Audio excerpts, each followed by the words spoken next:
L'élection présidentielle du 22 février 2020 s'est conclue très clairement par la nette victoire de M. Abeyome Kodjo, a lancé Sébastien Nadotte le 2 février dernier devant ses confrères de la Commission des Affaires étrangères de l'hémicycle français.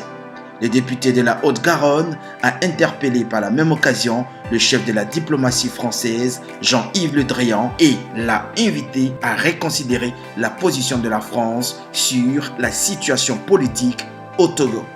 Le député de la Haute-Garonne, Sébastien Nadotte, a instamment demandé aux autorités françaises de sanctionner la réélection frauduleuse de Faure et de reconnaître explicitement la victoire de son adversaire, l'ancien Premier ministre Abeyome Kodjo. Cet élu français qui avait appelé à la création d'une commission d'enquête parlementaire sur la vente d'armes françaises aux acteurs du conflit au Yémen a préparé une véritable missive maîtrisant le dossier togolais avec une certaine aisance. Sébastien Nadotte a évoqué dans les moindres détails le tripatouillage des résultats et le hold-up électoral orchestré par le régime togolais qui avait scandalisé les chancelleries occidentales. L'élection de Abeyome Kodjo a été saluée par les formations politiques et les organisations de la société civile, tant les résultats du scrutin étaient clairs.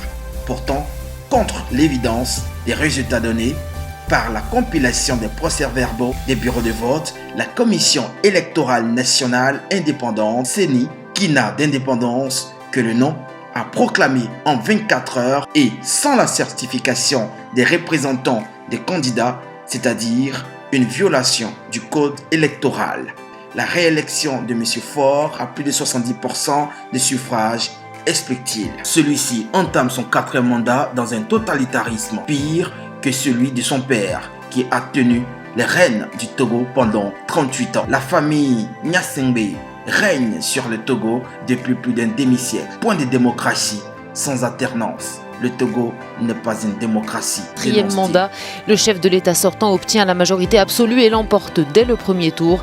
C'est la première fois que des résultats sont annoncés aussi rapidement au Togo, à peine plus de 24 heures après le scrutin présidentiel qui s'est déroulé samedi dans le calme.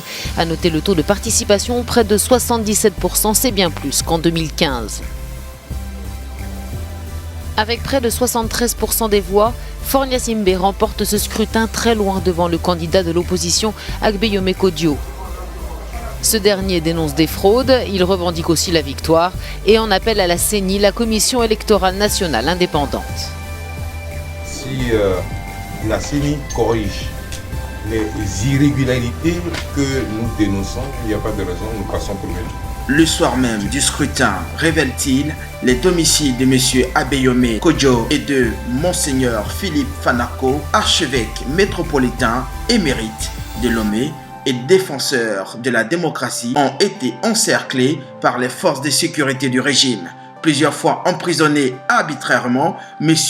Kodjo, légitimement élu par le peuple togolais, a été arrêté du 21 au 24 avril 2020 pour se voir interdire de parler de sa victoire. Une médiation à la demande du régime sortant de M. Faure a été initiée par Monseigneur Nicodème Barrigar, actuel archevêque métropolitain de Lomé, pour un partage des pouvoirs. Abeyome Kodjo refuse cet arrangement de gré à gré qui méprise l'expression du suffrage populaire, risque désormais pour sa vie et vit depuis dans la clandestinité. Le député de la Haute-Garonne a également attiré l'attention des membres de la Commission des Affaires étrangères sur la situation de l'ancien Premier ministre togolais Abeyome Kodjo, contraint en exil, et sa famille. Son épouse, insiste-t-il, Madame Alfreda Amorin Kodjo, et sa fille Israëla Kodjo, toutes les deux de nationalité française, ont également été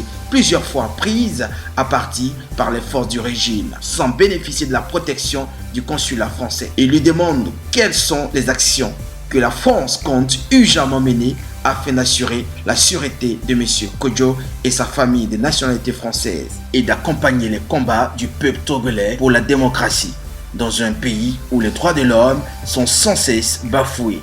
La presse est malmenée, les leaders politiques et les responsables syndicaux sont enlevés et jetés arbitrairement en prison. Malgré les apparences, le pays connaît de fortes tensions et fonctionne au ralenti, conclut-il. L'écho retentissant de la question du député Sébastien Nadotte, membre de la majorité présidentielle, pourrait changer la donne. Il n'est pas exclu qu'une mission parlementaire soit conduite par la Commission des Affaires étrangères au Togo. En attendant, du côté de Lomé, le pouvoir prête une oreille attentive à la quinquétance de la réponse que pourrait donner le chef de la diplomatie française. Commentaire et montage Jean-Luc Moreau, journaliste.